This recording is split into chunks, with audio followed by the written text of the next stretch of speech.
فمن شہد منکم الشہر فلیصم، اب یہ رمضان کے روزے کی فرضیت کا حکم آیا ہے۔ رمضان کا مہینہ وہ ہے جس میں قرآن نازل کیا گیا، اس کے بارے میں جیسا کہ میں نے عرض کیا پھر بعد میں عرض کروں گا، لیکن جو شخص بھی تم میں سے موجود ہو اس مہینے میں، اپنے گھر میں موجود ہے، اپنے شہر میں موجود ہے، سفر پر نہیں ہے، یا یہ ہے کہ جو شخص بھی اس مہینے کو پائے،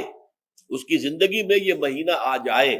یہ برکتوں کا ایک موقع اسے مزید حاصل ہو جائے، فلیصم، یہ امر کا صیغہ ہے، یہ وجوب ہے مطلقاً۔ اب اس میں جو دو رعایتیں پہلے دی گئی تھی ان میں سے ایک کو برقرار رکھا، ومن کان مریضا او علی سفر فعدۃ من ایام اخر، یہی وہ الفاظ ہیں جن کی بنا پر میرا گمان اس وقت بھی یہ تھا کہ یہ دو بیک وقت نازل نہیں ہو سکتی آیات، یہ جو تکرار ہے بے معنی تکرار ہو جائے گی پھر اگر ایک ہی وقت میں نازل ہو رہی ہو، اور قرآن مجید کی فصاحت اور بلاغت سے یہ چیز بعید ہے کہ وہاں پر اس طرح کی تکرار بلا سبب ہو رہی ہو۔ قرآن میں اور بہت سی آیات ہیں جن میں کہ آپ کو معلوم ہے کہ پورا رکوع ہے سورہ مزمل کا، جس میں قیام اللیل کا حکم ہے، پھر اسی کے آخر میں وہ آیت شامل کر دی گئی ہے جو کم سے کم 1 سال بعد نازل ہوئی ہے، جس میں کہ رات کے قیام کا وجوب ختم کر دیا گیا، اور صرف یہ کہ جتنا بھی تم سے ممکن ہو سکا کرو، ضروری نہیں ہے کہ تہائی شب ہو، آدھی ہو، 2/3 ہو، جتنا بھی ممکن ہو قرآن پڑھا کرو رات کو، گویا کہ وہ فرضیت جو تھی قیام اللیل کی وہ ختم ہو گئی۔ اس حوالے سے وہ جو ناسخ ہے، منسوخ کرنے والی آیت بھی اس کے ساتھ ہی رکھ دی گئی تاکہ وہ جو اصل حکم تھا وہ بھی برقرار سامنے رہے، اور جس نے آ کر اسے منسوخ کیا وہ بھی برقرار رہے اور سامنے رہے۔ اسی طرح یہاں پر بھی یہ حکم آیا، کتنے عرصے کے بعد آیا یہ مجھے معلوم نہیں، لیکن یہ کچھ عرصے کے بعد آیا ہے کہ رمضان کا مہینہ وہ ہے کہ جس میں قرآن نازل کیا گیا ہے۔ اب جو شخص بھی اس مہینے کو پائے اس پر لازم ہے کہ اس کے روزے رکھے۔ ہاں، من کان مریضا او علی سفر، جو شخص ہو مریض، بیمار ہو یا سفر پر ہو، فعدۃ من ایام اخر، تو وہ تعداد پوری کر لے دوسرے دنوں میں۔ یرید اللہ بکم الیسر ولا یرید بکم العسر، اللہ تمہارے ساتھ آسانی چاہتا ہے، سختی نہیں چاہتا۔ یہ اصل میں کیوں کہا ہے اس کی وجہ سمجھ لیجئے، آج بھی آپ کو اپنے ہاں ایسے لوگ مل جائیں گے جن کا تقویٰ کا تصور اتنا غلط ہو گیا ہے کہ 104 درجے کا بخار ہے، روزہ چھوڑنے کو تیار نہیں۔ بھلے آدمیوں، اللہ نے تمہیں ایک رخصت دی ہوئی ہے تو خام خواہ اپنے اوپر یہ شدت کیوں لے رہے؟ لیکن لیتے ہیں، روزہ چھوڑنے کو تیار، روزہ قضا نہیں کروں گا،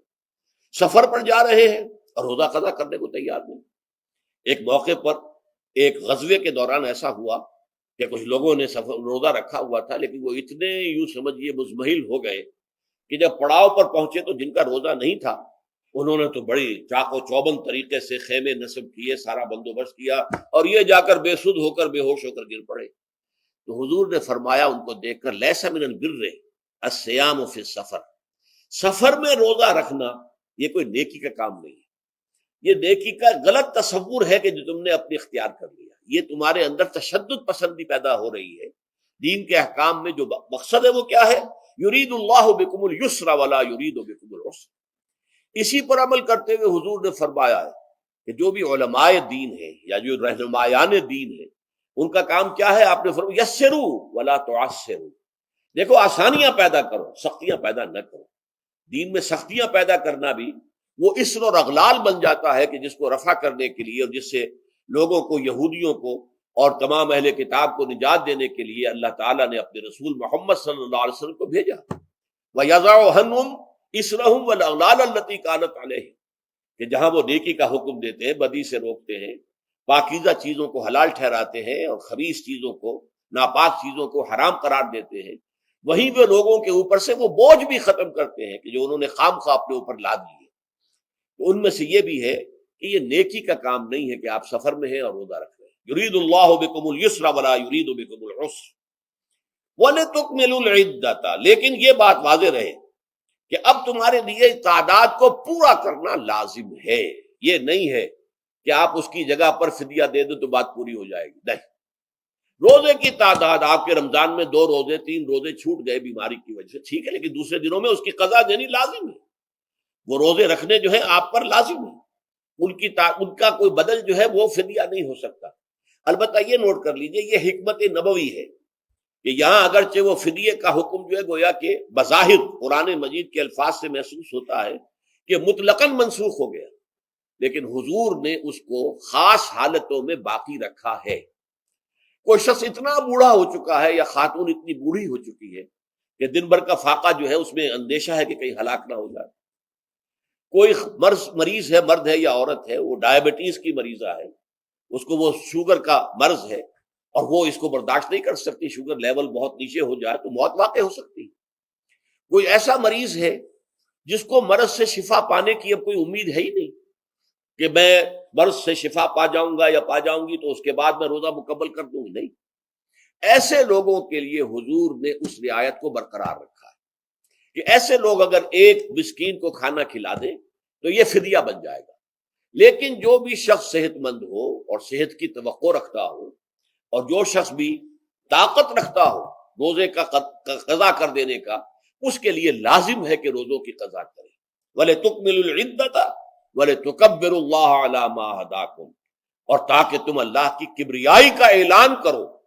اس چیز پر کہ جو اس نے تمہیں ہدایت عطا فرمائی۔ اب اس کا ایک تو ظاہر ہے کہ جب روزے ختم ہوتے ہیں عید الفطر میں